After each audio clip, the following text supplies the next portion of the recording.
After 5 weeks of the NFL season, we have a better idea of who the good teams in the NFL are, the teams that are already looking towards the draft. We also have a good look at some of the prospects and how they've looked so far this year, where they might end up and where they might fit in the 2024 NFL draft. Today we are going to be doing a mock draft.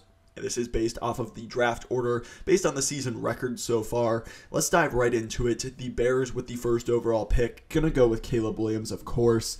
Williams is really considered one of the best quarterback prospects in a long time. You obviously have Trevor Lawrence, Joe Burrow. He's on the same kind of prospect plane as those guys. So definitely extremely well thought of. I think that for the Bears, unless Justin Fields really shows true development, he's looked better the past 2 weeks, but unless he looks like he could be a top 10 quarterback and really take steps into being that player, I don't think you can pass on Caleb Williams. And so that's why I have them going with him ultimately first overall. Don't think that's a hot take at all. Next, moving to number 2, you could certainly take Marvin Harrison Jr. or Olu Fashanu. Both of those guys would be perfectly fine number 2 overall picks for this Bears team. They can use both those guys as well. But you could also trade the number 2 overall pick. I think the New England Patriots are a team that would be certainly interested. You would have to likely give up a lot of capital. It would probably take your second rounder as well as your first rounder this year and next year as well. But I think that's going to be worth it for them to go up and get their franchise guy. It's unlikely they're going to be picking super high, with Bill Belichick if he continues to stay there. So you are going to have to give up a lot, but I think they are willing to do that to go get Drake Maye, who would be a first overall pick in most drafts. He is that quality of a prospect. So I do have Drake Maye going second overall to the Patriots, trading up for him there. Then that leaves the Broncos at number 3. And I think the Broncos would definitely be interested in a quarterback if they considered, that route. Now, with that, I just don't think that they are going to reach for whoever the third quarterback on the board is. It could be Quinn Ewers, could be JJ McCarthy, Shedeur Sanders, Bo Nix. There are certainly a lot of quarterbacks in that conversation right now. I think it would be a little bit premature to put any of them, as well as Michael Penix deserves to have his name in the mix there as well. I think it would be premature to put any of them at the third overall pick. And I wouldn't be surprised if the Broncos look at quarterback, but they are in just an atrocious situation with Russell Wilson's contract. You could certainly look to the defense. It's been historically bad, but to get a player of Marvin Harrison Jr.'s quality, maybe he can help to elevate Russ and make him a decent NFL quarterback. Again, I wouldn't count on it, but Marvin Harrison Jr. is just such a good player. I think, you would certainly say he's probably the second best player in this draft, so getting him at third overall, you really can't complain at a position of relative need as well. Then for the Vikings, obviously could look at quarterback as well with Kirk Cousins. You could look at the offensive line. Olu Fashanu is really solid, but I really like Darisaw. Brian O'Neill's a really solid player as well, and you're not spending the 4th overall pick on a guard. That seems like a waste of resources. Tight end is tough as well. It's just kind of a tough spot for the Vikings. I could see them, either trading up, trading back, or going after a defensive player. I think Laiatu Latu has been just so productive. He really has kind of taken over the edge one spot for a lot of people. I think you could certainly make that argument. Obviously, there's some talented players in this edge class, but Latu has just been so good. It's just about, the injuries. Is he going to be able to be cleared? Because he did have to medically retire at one point. Ever since he's gotten to UCLA, he has looked so productive, so fluid as an athlete off the edge. He's been really good so far this year, so wouldn't be at all surprised if he goes top 5, top 10 by any means. For the Bears, this worked out about as perfectly as you could imagine. Olu Fashanu still on the board. They do have some pieces, obviously Jarnell Wright at right tackle. Braxton Jones has been perfectly fine at left tackle. You could maybe kick him into guard, or he would be a really solid, just kind of swing man, first guy off the bench as well. You just can't pass on somebody as good as Fashanu, especially when you draft Caleb Williams, who does have a little bit more time at USC than certainly he would have at the Bears. Go get one of the best pass protecting left tackles that we've seen in a long time. He can still get nastier in the run game, but Fashanu is a slam dunk pick for me for the Bears at number 5 after trading down. At number 6 for the Cardinals, they could go in a variety of different directions. They have needs all across the roster. Quarterback, certainly something they could look at, but I'm going to go with a little bit different route here. I'm going to go with Jerzon or Johnny Newton out of Illinois. He absolutely balled out against Penn State this year. He's been incredibly productive. He's really good against the run, but he's also a really penetrating pass rusher as well. He can play 0 tech, he can play 3 tech. Really just very versatile, very dynamic weapon on the interior of that defense, which they desperately need. They're just missing a guy on that defensive line. I think Newton could absolutely be that type of player for them at a huge position of need as well. So definitely think that Newton is worth a really high selection in this year's draft, and I think he could be a very good player and exactly what the Cardinals need on that defensive line. The Giants up next. A lot has gone wrong for them this year. Really, I mean, all across the board. Daniel Jones does not look like the guy that they paid, which I think a lot of people could have saw coming. The wide receivers haven't been good enough. The defense hasn't been good enough. But the major problem for this team has been the offensive line. Daniel Jones has no time to throw, and it is really, really hurting this team. Joe Alt is a just rock solid, really good player. I think he's clearly a top 10 player. He's got a high floor. He's just been such a good offensive lineman for Notre Dame as well. Evan Neal's been a train wreck at right tackle. Maybe you don't give up on him fully. Maybe you move him into guard, figure something out. Andrew Thomas has been good on the left side when he's out there, but they just have to get better on the offensive line, and I'm going to go with Alt.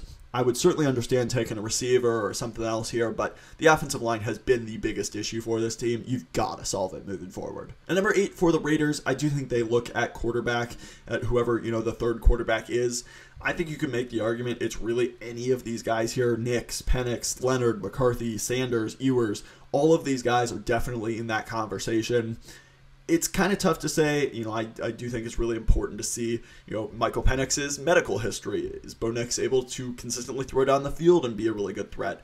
I do think McCarthy is going to be somebody that NFL teams really like. He's super young. He's got a lot of potential. He's got good arm talent. He can move a little bit. It's about the consistency, putting everything together, but I could certainly see an NFL team falling in love with him, and he would be a top 10 selection. I'm going to go with him for the Raiders here. I think they ultimately probably move on from Josh McDaniels, pair a new head coach with JJ McCarthy or a quarterback, and kind of kickstart this rebuild. Next for the Cardinals, we already gave them Johnny or Jazon Newton. I think they could absolutely use corner as well. All of them are still on the board. I'm going to go with Kool-Aid McKinstry. He's been up and down a little bit this year, but he's just got so many physical gifts. He's a really dynamic player with the ball in his hand. He's got pretty good ball skills as well. I think that for this Cardinals team, the corners have not been the biggest issue, but you can certainly add to that defense. I think with Gannon at head coach, he's been pretty good at getting the most out of his players. If you can get some star talent on that defense, I think that would be huge for this team. Kool-Aid and Jazon Newton would be a huge step in really getting this team to be a much, much more talented roster. And number 10 for the Jets, obviously offensive line has been the talk of this team for a long time and their need to really improve on it. You could certainly take J.C. Latham, Amarius Mims. There's some good players on the board here that they could certainly consider. But I also think wide receiver is also a pretty big need for this team. Obviously, Garrett Wilson's a superstar, but if you're really going all in, go get Aaron Rodgers or whoever their quarterback of the future is, some weapons. And I think Keon Coleman really provides kind of a new, unique thing for this offense. Garrett Wilson's that separator. He's got certainly some contested catchability, but Coleman brings the size. He brings that true downfield ball-winning player, and I think he would be really good for Aaron Rodgers if he could develop a good chemistry, maybe fill that Allen Lazard role a little bit. And I could certainly see Coleman being a guy that skyrockets after how he has performed at Florida State so far this year. At number 11, the Commanders up next. This is an interesting one. They could go in so many different directions, but I think that offensive line is a big need for this team. I'm going to go with J.C. Latham. He has had a little bit of an up and down year, but the physical ability is absolutely there. He plays right tackle for Alabama. You could certainly move him around, see if he would be the heir apparent for Charles Leno. They just need help on this offensive line, and Latham would provide a lot of upside in doing that. There are some other good players on the board as well that I could certainly see them attacking, but this offensive line has needed help for a long time. If you believe in Sam Howell as your franchise quarterback, get him some protection, because right now he's pretty much on pace to be sacked, the most of any quarterback ever. So you have got to do a better job protecting him. I think Latham could be a big part in doing that. At number 12, the Titans on the board. Offensive line certainly in the mix here. The tackle situation's been pretty bad. You could certainly take Mims, Morgan, Paul, Barton. There's some good offensive tackles. It's a very good class. I also think you need wide receiver. DeAndre Hopkins is not a long-term solution. Treylon Burks has not necessarily been the best player for them as well. He's been fine, but you could certainly, he's not holding you back from taking a playmaker early on. I think Malik Neighbors has proven to be a really good player. Just would provide another weapon for whoever takes over the quarterback spot, whether that's Willis or Levis.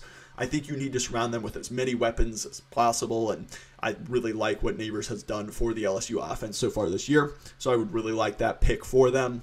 Then the Bengals at 13. If Brock Bowers is there, I think you certainly got to consider him. The Bengals don't use their tight ends so much, but Irv Smith, Drew Sample, certainly not scaring anybody. Brock Bowers is perhaps the best yards after catch weapon in college football. He's been that way for 3 years, and he's just so good. If the Bengals were able to get their hands on Brock Bowers, that would be electric for this offense, and having him over the middle with Chase and maybe Higgins, if you're able to re-sign him on the outside, would be so good for this team.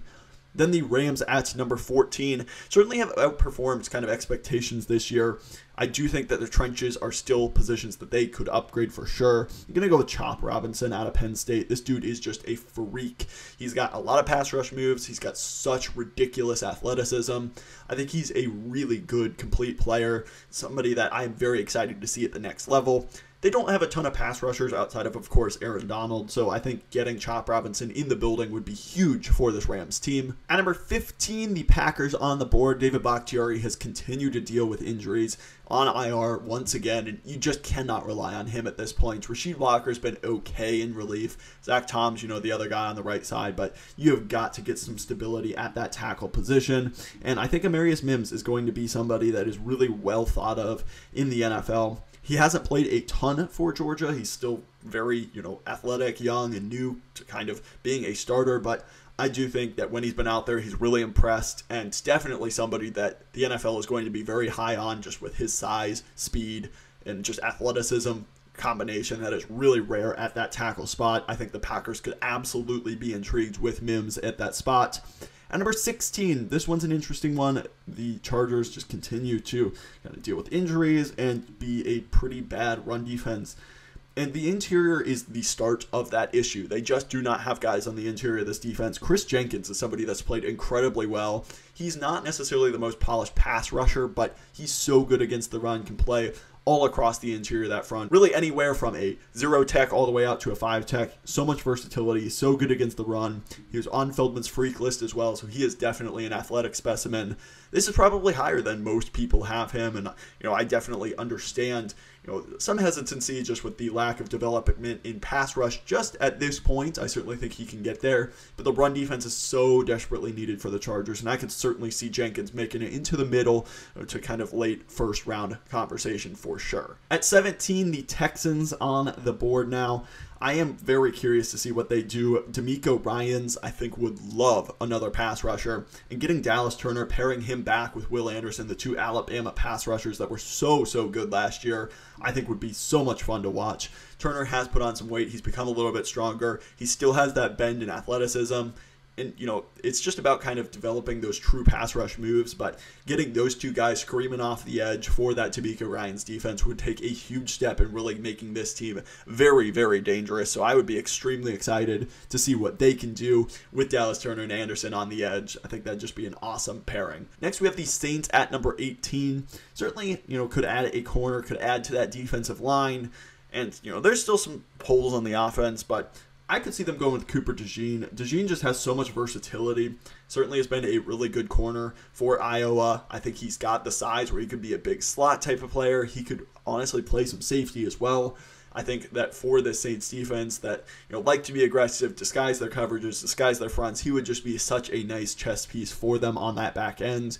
You obviously have Lattimore, and DeJean could provide some injury assurance for him as well. Alontae Taylor, some of these other guys have played up and down a little bit, so I think just getting another guy in the building to be that versatile defensive back weapon for them would be really big, and DeJean has shown some really nice things at Iowa so far, so I think that pick makes a lot of sense for the Saints. Then for the Falcons at number 19, going to go with Jared Verse out of Florida State. They've needed an edge rusher for a long time to really get after the quarterback. Verse, coming into the year, was most people's edges one. He was mine as well. I just thought he was so polished. He was so good. He did put on like 10 to 15 pounds this offseason, and he just doesn't quite look the same. So he might just kind of be figuring out where that ideal playing weight is. Just hasn't looked like the player he was last year. Is just not winning as consistently as often. Still certainly a first-round caliber player. Very polished, very explosive, good player, but just needs to find that ideal weight and get back to his form from last year, because he would probably have been a top 5 pick based on last year's tape. Was very surprised that he came back to school, because he is just such a nice player. Getting him at 19 for the Falcons, if you can squeeze that potential out of him, it would be well worth it and really help out this pass rush. The Colts at number 20, I think they've done some nice things offensively with Anthony Richardson. Obviously got to get him healthy, but this defense has had some up and downs, corner especially on the back end. I think getting somebody like Kalen King, super athletic, super sticky man coverage. I really like what Kalen King can be. I think that 20th overall, that's a steal based on his talent level. Certainly a position of need for the Colts as well, so this pick just seems very easy for them to go ahead and slot him in there. At 21 for the Buffalo Bills, one of the guys that I really, really like in this, he's not on the PFF mock draft simulator because I just don't think he's super well known. Talise Fuanga, the right tackle, he's been so good, and I think the Bills could absolutely use a right tackle. Spencer Brown just has not been it for them on the right side. For Fuanga, he has been the best run blocking tackle in the entire college football landscape so far this year. He's really rock solid in pass protection as well. He might be where I go with this pick if he was on the simulator. I do think that Cameron Kinchens is also a really nice piece for them. That's where I am going to go. The safety out of Miami. He's just super versatile. I think Poyer has slowed down a bit. He is really getting up there in age, and he's not kind of that dominant player that he once was. I think that this defense really does rely on great safety play, and so getting someone like Kinchens who can fly around, make plays, he's super versatile, that would be big for getting this defense back to their very best. The Cowboys at 22, going to go with Rome Odunze out of Washington. I think he is a real big downfield ball winner, something that they really need. Michael Gallup just hasn't looked the same coming back from his injuries. CeeDee Lamb is obviously kind of that inside-outside versatility separator type of guy. And, Brandon Cooks has been fine, but he's just not the long-term probably solution for this team. Just getting more weapons. Dunze, I think, has done great things at Washington this year. Would be really, really big for this team. So I definitely think that fit would be nasty for this Cowboys offense to pair him with Lamb, and some of those other guys they got in the receiver room would really help out Dak Prescott in the passing game. At 23, the Ravens on the clock. Going to go with Leonard Taylor. This front seven needs some help. I think Taylor has done a really nice job developing as a pass rusher. He still, can continue to develop in the run game and really kind of be that dominant nose tackle or 3-tech that can really take on double teams, stop the run, and be a really solid piece in the running game as well. But this Ravens team just needs a little bit extra up front. They need some additional push. They need some ability to get after the passer on the inside as well. I think Leonard Taylor could certainly provide that for this team. The Seahawks up next. I'm going to go with Braylon Trice. The front seven, much like the Ravens, just needs some help.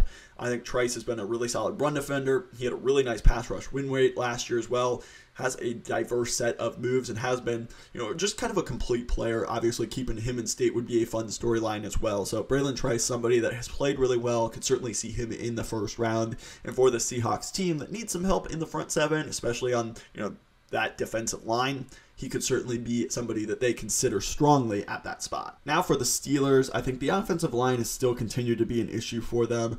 Broderick Jones obviously got in there at left tackle recently, and obviously we'll see how he develops. Patrick Paul is another player that I think could be a really interesting piece. Super long, he's super athletic, he's been really good in pass protection, and has amazing PFF grades so far this year. So definitely has looked good at kind of the analytical side. He's got all of the athletic traits and the build that you look for in that franchise tackle. So definitely could see Patrick Paul being in the first round conversation. And for the Steelers team, you may have to move some pieces around, but ultimately I think Broderick Jones and Patrick Paul, those two combined could be franchise tackles for you moving forward. So I would really like that pick for the Steelers there.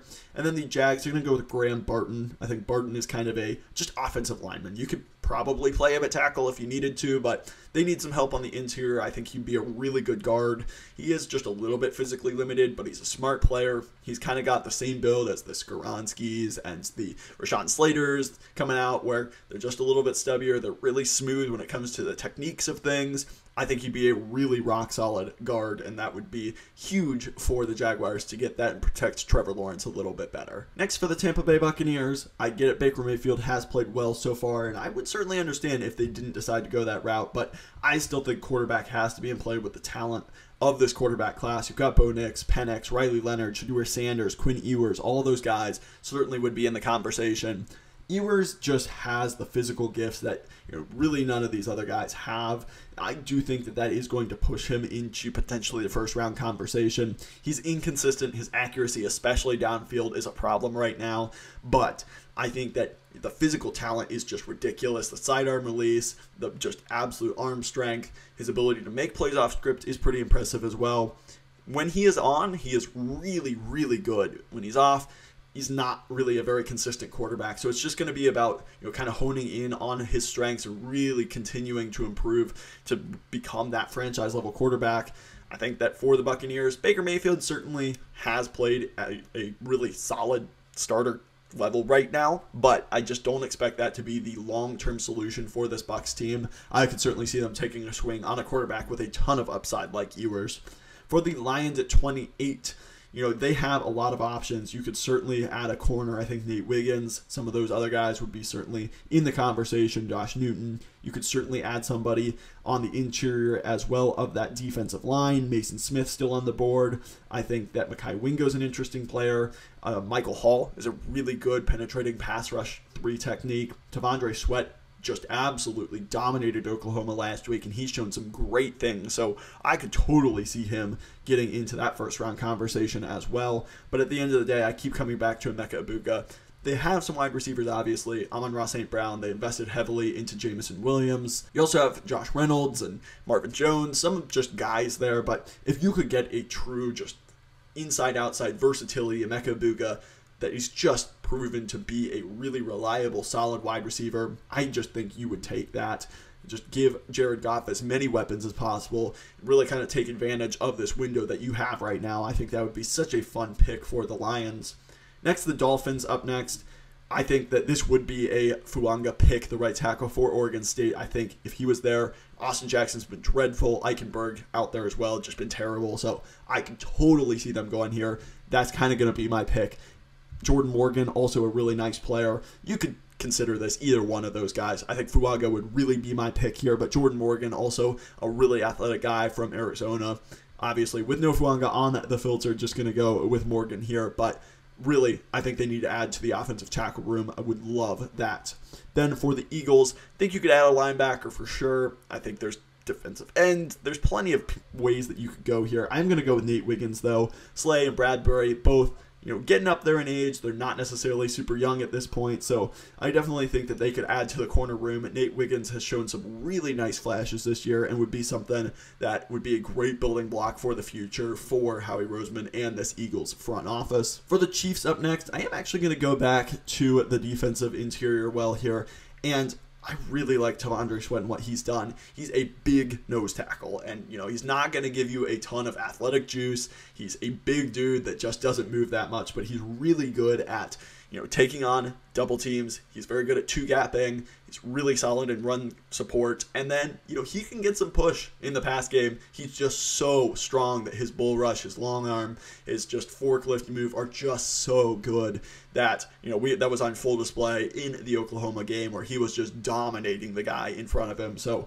definitely excited to see if Sweat can work himself into the first round conversation for this Chiefs team. The interior has always been, solid next to Chris Jones, but getting that true nose tackle would be a really good piece for this Chiefs defense to have. Then for the 49ers at 32, certainly could add a wide receiver if they lose Ayuk, but I think that the corner position is really going to be the biggest need. They just don't have a lot of guys behind Javarius Ward, so going to go with Kamari Lassiter. I think he's played really well for Georgia so far this year. Definitely would be a nice piece for this defense. They're going to have to continue to nail these drafts to stay the best roster in the NFL because of the guys that they have to pay, but I'm really excited to see what Lassiter could do for this 49ers defense. That's going to do it for my 2024 NFL draft after 5 weeks of the NFL season. Let me know down below who you want your team to take, who I should take a little bit further look at, who are some of the best prospects this year that kind of under the radar. Let me know down below. If you like this kind of content, please hit that like button. Subscribe while you're down there as well. It would truly help me out, support the channel. Thank you so much for watching. I will catch you in the next one.